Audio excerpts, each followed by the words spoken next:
If you keep telling yourself, "I'm just stressed," but the usual fixes do nothing, that's a signal. Not a character flaw, not a motivation issue. Sometimes what feels like stress is your biology pushing the same alarm button over and over. Here's the pattern. You try to sleep more, take a weekend off, maybe even meditate, and yet your body still acts like it's under threat. Heart racing, brain fog, irritability, weird cravings, or you feel tired and wired at the same time. That's what this is about. The warning signs that the problem isn't only your schedule or mindset. It could be blood sugar swings, thyroid changes, iron issues, inflammation, sleep-breathing problems, hormone shifts, medication side effects, or nutrient gaps. Things that can mimic anxiety and burnout. We're going to separate normal life stress from biological stress signals. You'll get a practical checklist of clues and what to track so a clinician can actually help you. Because if the input is biology, more willpower is the wrong tool. Moving to slide 2. First, a quick mental model. Your stress response is a network. Brain, nerves, hormones, immune system, and metabolism all talk to each other. When that network is balanced, stress rises and falls with real events. Deadline ends, your body settles. But biology problems can lock the system into a higher gear. Think of it like a smoke alarm with 2 triggers. One trigger is actual smoke, life pressure. The other trigger is a faulty sensor, like low blood sugar, anemia, thyroid imbalance, chronic inflammation, or poor sleep oxygen. The alarm sounds the same either way. This matters because the solution changes. If the trigger is life pressure, boundaries and recovery help. If the trigger is a faulty sensor, you can do every stress technique perfectly and still feel awful. So as we go through the signs, listen for this question. Does my reaction match my reality? If your body is acting like you're in danger when nothing dangerous is happening, it's worth looking under the hood. Moving to slide 3. Warning sign number 1. Your symptoms follow food timing more than life events. You get shaky, irritable, anxious or foggy when you go too long without eating, or you feel a wave of calm right after you eat, then crash later. That pattern often points to blood sugar swings, not just diabetes. Even without diabetes, big spikes and dips can push adrenaline and cortisol. Your body uses those hormones to raise blood sugar fast, and that can feel exactly like stress. Racing heart, sweaty palms, edgy thoughts. A simple clue is the 3 p.m. personality change. You're fine, then suddenly you're not. Another clue is waking up at night and feeling oddly alert, sometimes hungry. That can happen when blood sugar drops and your body counterpunches with stress hormones. What to track? Time of meals, caffeine, symptoms, and how long it takes to feel better after eating. That timeline is useful data for a clinician. Moving to slide 4. Next warning sign. You're exhausted, but your body won't downshift. You feel tired all day. Then at night, your brain turns on. Or you fall asleep, but you wake up at 2 or 4 a.m. with your heart thumping. People often label this as anxiety. Sometimes it is. But biology can create the same pattern. Blood sugar dips at night. Too much late caffeine, thyroid overactivity, certain medications, or sleep-breathing issues can all keep your nervous system on alert. Here's a useful distinction. Mental stress is usually thought-driven. You're worrying about something specific. Biological hyperarousal often feels physical first. Heat, pounding pulse, restless limbs, or a sense of internal vibration. The thoughts may come after because your brain tries to explain the body sensation. What to track? Bedtime, wake times, caffeine timing, alcohol-free evenings versus not, and whether you wake with a dry mouth or headache. Those details help narrow the cause. Moving to slide 5. Another big one. Your heart symptoms feel random. Palpitations, skipped beats, a sudden surge when you stand up, or you get lightheaded in the shower and think, I must be anxious. Anxiety can cause palpitations, but so can low iron, thyroid imbalance, dehydration, low blood pressure, electrolyte issues, and certain rhythm problems. Even reflux can sometimes trigger a weird chest sensation that people interpret as panic. A practical clue is posture. If symptoms spike when you move from sitting to standing, that points towards circulation and autonomic nervous system regulation, not just emotions. Some people also notice symptoms after a big carb-heavy meal or after intense caffeine. What to track? Resting heart rate, standing heart rate after 1 and 3 minutes, and symptom notes. If you ever have chest pain, fainting, or severe shortness of breath, that's a reason to seek urgent medical evaluation rather than self-experimenting. Moving to slide 6. Warning sign. Your stress comes with cold intolerance, hair shedding, constipation, dry skin, and a kind of slow heaviness. Or the opposite. Heat intolerance, sweating, tremor, frequent stools, and feeling revved up. That cluster points to thyroid function. The thyroid is basically a metabolic thermostat. When it runs low, everything slows down. When it runs high, everything speeds up. Either direction can be misread as burnout or anxiety. Here's the tricky part. Thyroid issues can be subtle. You might not notice one big symptom. You notice a stack of small ones. Your workouts feel harder. Your voice feels a bit hoarse. Your cholesterol shifts. Your periods change. Or your heart rate seems different than your fitness level would predict. If you suspect this, the useful move is not guessing supplements. It's documenting symptoms and asking a clinician about appropriate lab evaluation. The details matter, including family history and recent pregnancy or illness. Moving to slide 7. Another warning sign is when stress shows up as pure fatigue and breathlessness. You're not necessarily sad. You're not necessarily worried. You're just running on empty. Climbing stairs feels harder than it should.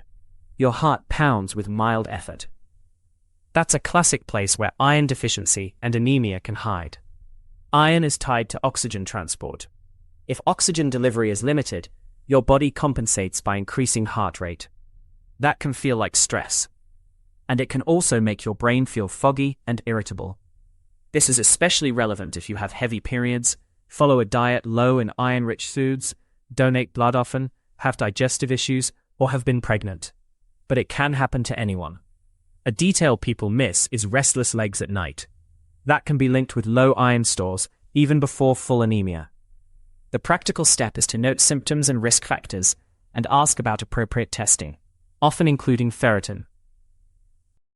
Moving to slide 8, let's talk about inflammation, because it's one of the most misunderstood biology stressors. When your immune system is activated, you can feel anxious, flat, or overwhelmed, not because you're weak, because inflammatory signals interact with the brain and nervous system. Clues look like this. You get stress symptoms, along with body aches, joint stiffness, headaches, skin flares, gut issues, or a low-grade sense of being unwell. Your sleep is unrefreshing. Your tolerance for noise and light drops. Sometimes the trigger is obvious, like an infection. Sometimes it's less obvious, like untreated sleep apnea, chronic gum inflammation, food intolerances, or autoimmune activity. And yes, chronic psychological stress can increase inflammation too, so it can loop. What to do with this? Track symptom clusters. Note whether flare-ups follow poor sleep, intense training, certain foods, or illness exposure. And if you have persistent fevers, unexplained weight loss, or severe symptoms, that's a reason to get evaluated promptly. Moving to slide 9. Here's a sneaky one. We're doing all the calming things, but you still feel overstimulated by normal life. Bright lights feel harsh, sounds feel too loud, crowds feel physically draining. You get headaches or nausea with sensory input. That can happen with classic anxiety. But it also shows up with migraines, vestibular issues, post-viral syndromes, concussion history, and some nutrient deficiencies. Even dehydration and low magnesium can increase neuromuscular excitability in some people. The clue is that it's not just worry, it's sensory amplification. Your nervous system is turning up the game. What to track? Headache patterns, screen time, motion sensitivity, hydration, and whether symptoms improve with dark, quiet rest. Also note if you get aura symptoms like visual zigzags or one-sided tingling. Those details help clinicians distinguish migraine spectrum issues from purely psychological stress. And if you ever have sudden severe headache or new neurological symptoms, that's urgent medical territory. Moving to slide 10, let's hit hormones because they can change your stress baseline. If your anxiety, irritability, insomnia, or low mood is strongly cyclical, that's a clue. Same week each month, like clockwork, or major shifts after stopping hormonal contraception, after pregnancy, or around perimenopause. Hormones influence neurotransmitters and temperature regulation. They also affect sleep quality and blood sugar. So the symptoms can look like pure stress, but the timing tells a different story. For many people, the most obvious sign is sleep. You fall asleep fine, then wake up hot, restless, or with a racing mind. Another sign is new panic-like symptoms with no clear trigger, paired with cycle changes, heavier bleeding, or skipped periods. What to track? A simple calendar.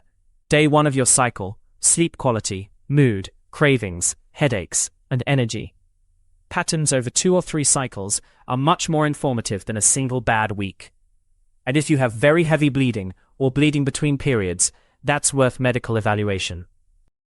Moving to slide 11. Another warning sign. Your stress started after a new medication, supplement, or even a new dose of something you've used for years. People forget that side effects can look psychological. Stimulants can increase heart rate and jitteriness. Some asthma inhalers can do it too. Certain decongestants. Some thyroid meds if the dose is high. Even high-dose caffeine pills or pre-workout products. And on the other end, some medications can disrupt sleep architecture, so you feel anxious because you're chronically under-rested. This is not about blaming meds. Many are essential. It's about pattern recognition. If the timeline matches, it's worth discussing with the prescribing clinician. What to track? Start dates, dose changes, and symptom onset. Also track over-the-counter products, including energy drinks and herbal blends. Bring the actual bottles or a list. Clinicians can only connect dots they can see. And never stop prescribed medication abruptly without medical guidance. Moving to slide 12. Let's talk about sleep breathing, because it's one of the most common biology problems that gets mislabeled as stress. If your sleep looks normal on paper, 8 hours, but you wake up wrecked, that's a clue. Sleep apnea is the famous one, but there are other forms of sleep-disordered breathing. The basic mechanism is repeated drops in airflow. Your brain responds with micro-arousals. You may not remember waking up, but your body does. It releases stress hormones to keep you breathing. Clues include loud snoring, waking with dry mouth, morning headaches, nighttime bathroom trips, and daytime sleepiness that feels like depression. Some people also notice bruxism, teeth grinding, or a sore jaw. This isn't only about body size. Anatomy, nasal obstruction, alcohol-free or not, and sleep position can all matter. If this resonates, a conversation about sleep evaluation is reasonable. Better sleep breathing can change the entire stress baseline. Moving to slide 13. Now nutrients, but in a grounded way. Nutrient gaps don't usually create one dramatic symptom. They create a background hum of dysfunction that makes stress tolerance worse. Magnesium is involved in nerve signaling and muscle relaxation. Low levels can show up as cramps, twitching, headaches, and poor sleep quality. B12 and folate relate to red blood cells and nervous system function. Low levels can cause fatigue, tingling, memory issues, and mood changes. Vitamin D is linked with immune regulation and mood in many studies, though it's not a magic switch. The warning sign is when you have stress symptoms plus physical clues: mouth sores, brittle nails, frequent infections, numbness, muscle cramps. Or you follow a restrictive diet, have digestive problems, or take medications that affect absorption. The smart move is targeted testing and clinician guidance, not megadosing. More is not always better, especially with fat-soluble vitamins. Moving to slide 14. So what do you do with all of this without spiraling? You build a clean signal. Clinicians are good at patterns when the data is organized. They struggle when it's a cloud of symptoms with no timeline. Here's a simple framework. First, pick your top 3 symptoms. For example, morning dread, afternoon crash, and night waking. Second, add context markers. meals, caffeine, exercise, menstrual cycle timing, and sleep duration. Third, rate severity from 1 to 10 once per day, not 10 times per day. You want trend lines, not obsession. Then look for two things: triggers and lag. Does a hard workout hit you 2 days later? Does a poor night of sleep predict a bad afternoon? Does skipping breakfast predict irritability? Bring that to a clinician and ask a focused question. What biological causes fit this pattern? And what testing makes sense? One more thing. If you'd have sudden severe symptoms, fainting, chest pain, or thoughts of self-harm, seek urgent help. Moving to slide 15. Let's close by putting a line in the sand. Stress management is valuable. Therapy, boundaries, movement, sleep routines, all of that can help. But if your body is throwing biological red flags, you deserve a different conversation than just try to relax. So here's the quick recap. If symptoms track with meal timing, think blood sugar stability. If you're tired but wired, look at sleep quality, stimulants, and night physiology. If you have palpitations or lightheadedness, consider iron, thyroid, hydration, and posture-related patterns. If you have clusters with aches, skin, gut, or headaches, consider inflammation and migraine spectrum issues. If symptoms are cyclical, hormones may be involved. If everything started after a new product or dose, the timeline matters. And if you sleep enough but wake up wrecked, sleep breathing is a big one. If you want more videos like this, subscribe once. And for a quick check-in, comment A or B. A means your stress feels mostly mental. B means it feels mostly physical. This information is not a substitute for medical advice. Precision habits create long-term resilience.